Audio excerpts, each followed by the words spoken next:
और इस प्रकार वे उन्हें बंदी बनाकर अपने देश को ले गए।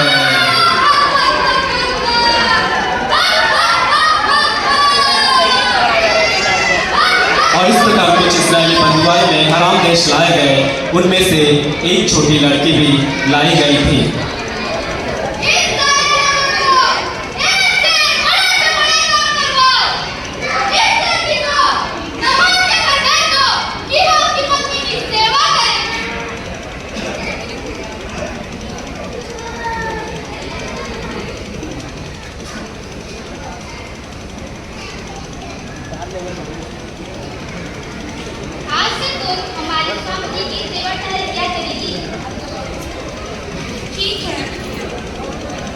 और इस प्रकार वह छोटी लड़की नामान के घर भेज दी गई और वह उनकी पत्नी की सेवा टहल किया करती थी।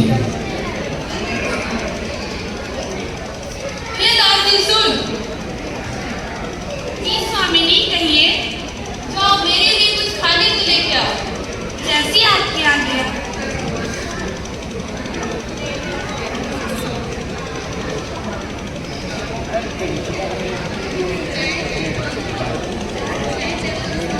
और जो कार्य स्वामी उसे सौंपती थी वह धैर्य के साथ किया करती थी।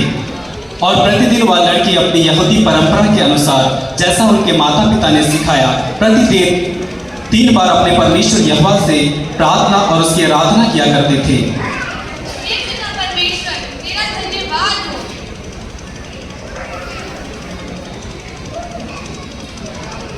और बंधुआई में भी वह लड़की अपने परमेश्वर पिता को स्मरण किया करती थी और अपने स्वामी की आज्ञा यहोवा का भय मानकर किया करती थी। और एक दिन उसने अपने स्वामी नामान की दुर्दशा को देखा और व्याकुल हो गए और जाकर उसने अपने स्वामी को देखा। ये क्या दुर्दशा हो गई है मेरे स्वामी की? उनका ये खून।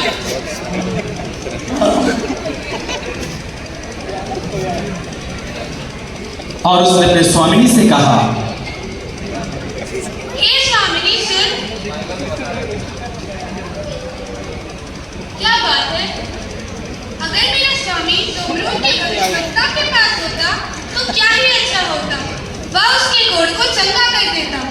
क्या सचमुच ऐसा हो सकता है? जी स्वामिनी, क्योंकि जिस परमेश्वर की वह सेवा करता है उसने उसे चंगा करने की और गुप्त बातों को प्रकट करने की भी सामर्थ्य दी है। ठीक है, मैं उनको शीघ्र भेजूंगी। जी स्वामिनी।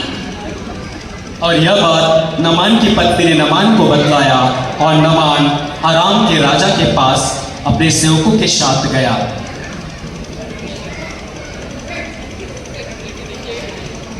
महाराज की जय हो।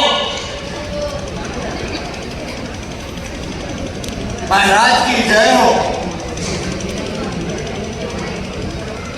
क्या बात है नमान, आज तुम यहाँ आए हो? महाराज, हमने जिन लोगों को इस्राएल से बंदी बना के लाया था उनमें से वो छोटी लड़की इस प्रकार करती है, अगर मैं सोमरोन के भविष्यवक्ता के पास होता तो मेरा ये कोट चंगा हो जाता। क्या सचमुच? जी महाराज। ठीक है, तुम जाओ, मैं इस्राएल के राजा को एक पत्र भेजूंगा। और इस प्रकार नामान अपने सेवकों के इजराइल के राजा के पास गया। महाराज की जय हो। तुम कौन हो और यहाँ किस कारण आए हो? मैं आराम देश का सेनापति नामान हूँ। राजा ने आपके लिए ये पत्र भेजा है। वो पत्र ले।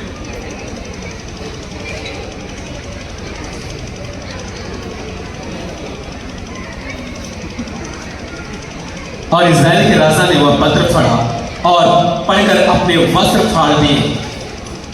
तब उसने कहा, क्या मैं मारने वाला या जिलाने वाला परमेश्वर हूँ? उस मैं तुम्हारे कोढ़ को चंगा करूं? सोच कर तो देखो, वह मुझसे झगड़े का कारण ढूंढता है। और राजा बहुत ही व्याकुल हुआ और सोचने लगा कि मैं क्या करूं। और तभी एलिशा का सेवक उसके पास आया। महाराज की जय हो। बोलो। मेरे स्वामी एलिसिया ने ये कहना भेजा कि तूने अपने वस्त्र क्यों फाड़े। अब वह मेरे पास आए तो वह जान लेगा कि इज़राइल में भविष्यवक्ता है।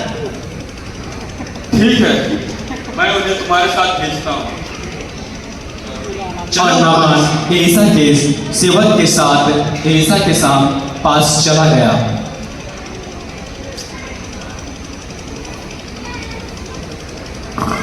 तू यहाँ रुक, मैं एलिसिया को ले आया। थोड़ी देर इंतजार करने के पश्चात जब उसने देखा कि सेवक के आने में देर हो रही है, नामान ने एलिशा को पुकारा।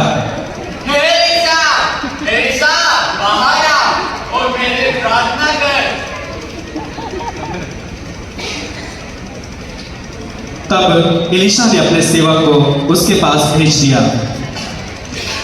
नामान, मेरे स्वामी ने तुझे ये कहने बोला कि तू जाकर यरदन में 7 बार डुबकी लगा तो तेरा शरीर जो का तो हो जाएगा और तू चंगा हो जाएगा। और नामान यह सुनकर अति क्रोधित हुआ।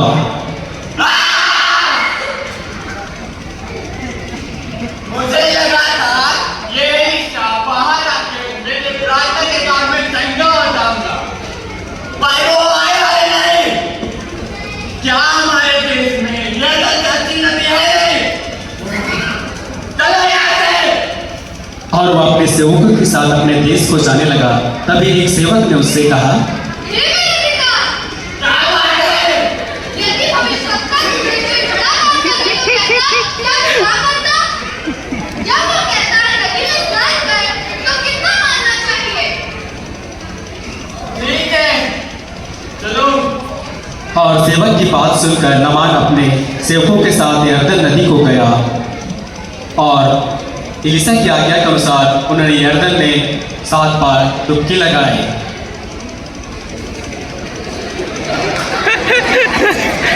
और वह